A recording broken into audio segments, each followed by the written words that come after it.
Lambot. Nag-umpisa ako noong 1992. Diyan ko na kinuha yung aking kabuhayan.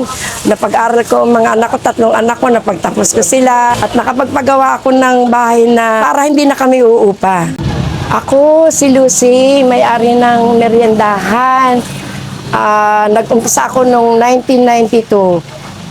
Ang tinda ko, puto bongbong, bibingka, ginatan, pichi-pichi, palitaw, karyoka, butche, at saka yung karyoka, nakakausap ko ng mga 50 stick.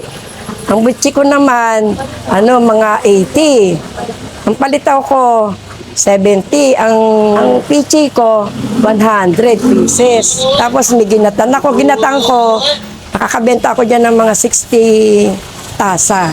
Nasa sold out naman lahat yung aking tinda rito. Puto bongbong, bibingka, at saka ginatan. Lahat yung mga items ko dito na sold out lahat.